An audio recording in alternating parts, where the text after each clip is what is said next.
충성! 준규 오빠, 너무 슬퍼요. 이렇게 헤어지기 정말 싫어요. 오빠한테 궁금한 게 정말 많단 말이에요. 걱정 마. 그리고 궁금한 게 있을 땐 언제든 편지를 써. 이 오빠가 답장으로 말해줄게. 오빠, 건강하세요. 잘 있어. 그리고 편지 잊지 마.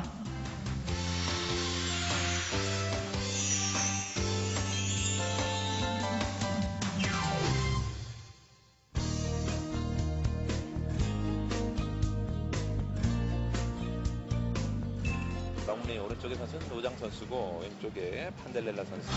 KBS 뉴스 속보입니다. 연평도 지역에 포탄 20여 발이 떨어졌습니다. 준규 오빠, 오늘 너무너무 무서웠어요. 연평도 도발 때문에.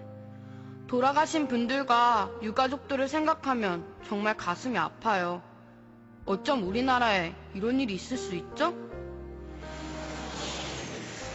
그래. 오빠도 윤주처럼 많이 놀랬어.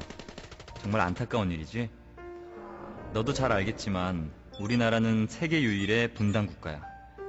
60여 년 전 시작된 남과 북의 전쟁이 아직도 끝나지 않은 휴전 상태지. 잠시 전쟁을 쉬고 있는 상태라고 하면 이해하기 쉬울 거야. 그러다 보니 자꾸 이런 일이 벌어지는 거란다. 윤주야, 너 혹시 안보란 말이 무슨 뜻인지 아니? 사전을 찾아보면 안보란 안전보장의 줄임말로 외부의 위협이나 침략으로부터 국가와 국민의 안전을 지키는 일을 말해. 어떤 나라의 정치, 경제, 사회, 문화 등 모든 분야가 아무리 발전했더라도 안보가 위태롭다면 모든 게 무용지물이지. 2001년 미국에서 발생했던 9.11 테러. 이 엄청난 참사로 인해 수천 명의 무고한 사람들이 생명을 잃었고 경제적 피해는 돈으로 환산하기 어려울 정도였어.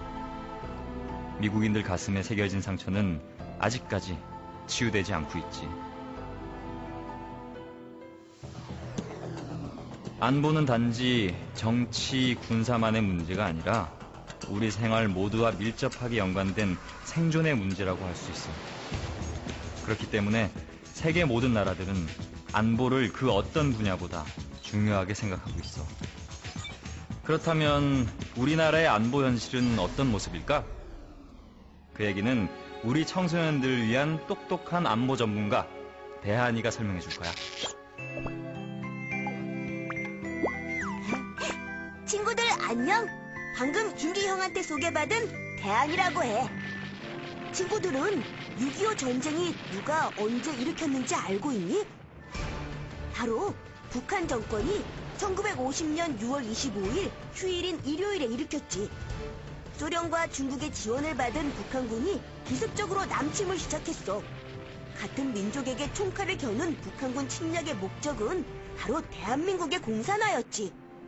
전쟁의 시작과 동시에 전 국토는 폐허로 변해갔고 한반도는 전쟁의 고통과 가족을 잃은 슬픔으로 넘쳐났어. 그리고 60년이 흐르는 동안 북한 정권은 휴전협정을 위반하고 무력 도발을 끊임없이 자행해왔어. 같은 민족으로서 화해와 온정의 손길을 내밀었을 때에도, 월드컵의 열기로 온 국민이 대한민국을 외치고 있을 때에도 북한 정권은 평화와 협력을 무참히 짓밟는 도발을 감행했고 주민들의 어려움을 해결하지는 않고 핵과 장거리 미사일 개발에 여념이 없었지. 2010년 3월에 벌어졌던 천안함 폭침 사건 기억나니? 우리 서해를 지키던 천안함이 북한 정권이 발사한 어뢰에 의해 침몰됐던 사건 말이야. 46명 국군 장병의 고귀한 생명도 차가운 바닷물 속에 함께 묻혀버렸지. 그러고도 모자라 북한은 뻔뻔하게 천안함 침몰이 우리나라와 미국의 자작극이라는 억지를 부리고 있지.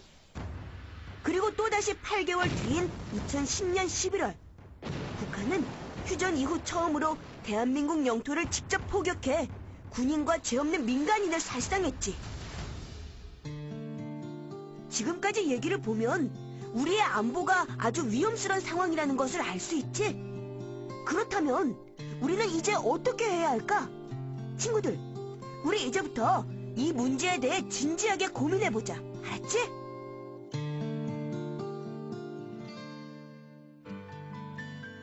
준규 오빠, 안녕하셨어요? 지난번 편지에 우리나라 안보의 현실에 대해 자세하게 설명해 주셔서 너무 좋았어요. 그런데 편지를 읽다 보니 한 가지 궁금한 점이 생기네요.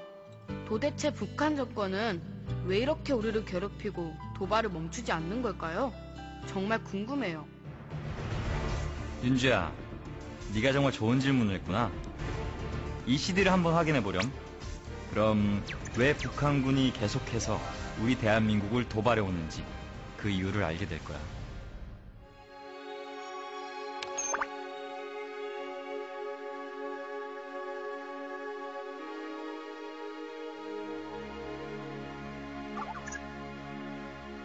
친구들, 이 사람이 누군지 알겠니? 북한의 최고 권력자 김정일의 셋째 아들이자 김정일의 후계자로 지목되고 있는 김정은이야. 김정일은 6.25 전쟁을 일으킨 김일성의 아들이고, 벌써 눈치챘겠지만 김정은은 머리 모양과 표정 등에서 할아버지 김일성을 그대로 흉내내고 있어. 이미 북한에서는 김정은을 준비된 지도자로 부각시키기 위해 자질과 업적을 조작하는 노골적인 우상화가 시작되었다고 해. 그러니까 할아버지 김일성, 아들 김정일, 손자 김정은으로 세습 정권을 이어가려는 것이야. 옛날의 왕조시대처럼 말이야. 정말 웃기는 일이지. 그런데 사실 김정은은 아직 나이도 어리고 그동안 세운 업적도 거의 없는 상태거든. 그리고 가난에 시달리는 북한 주민들의 불만이 매우 커서 김정은을 새로운 지도자로 세우기 위해서는 무언가 특별한 계기가 필요한 상황이지.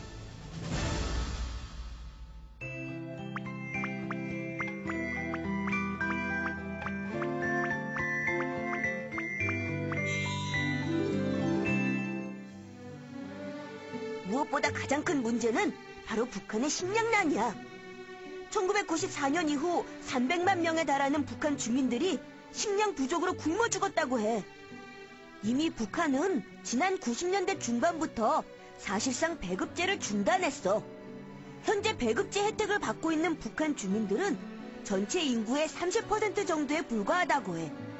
게다가 2009년 김정은의 주도로 무리하게 실시한 화폐 개혁마저 실패해 2-3개월 만에 쌀값이 50배 가까이 폭등하고 북한 주민들은 생존을 위해 국경을 넘고 있어. 그뿐 아니라 이처럼 무능한 북한 정권에 조금이라도 저항하는 주민은 공개 처형 등 여지없이 가혹한 처벌을 받고 있어. 그래서 2010년 세계인권보고서는 북한을 전 세계 국가 중 최악의 인권 탄압 국가로 분류했다고 해. 더욱 한심한 것은 주민들의 먹고 사는 문제조차 해결하지 못하는 상황 속에서도 북한의 특권 계층은 호화 별장과 저택을 짓고 김정일 부자의 전용 기차역만 20개가 넘는 등 호화 사치 생활을 계속하고 있다는 점이야. 만약 너희들이 북한 주민이라면 어떻겠니? 굶주림, 인권 탄압에 특권 계층의 호화 사치 생활까지 정말 생각만 해도 속 터질 노릇이잖아. 최근 김정은이 자신은 최고급 요리를 먹으면서도 북한 주민들에게 이제는 고깃국에 쌀밥을 먹게 해주겠다고 했는데 북한 주민들은 김정은의 말을 믿지도 않고 오히려 불만은 증가하고 있대.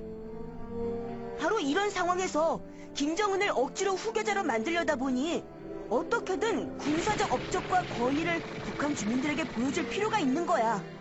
그래서 남한에 무모한 도발을 감행하고 이를 김정은의 업적으로 만들려는 거지.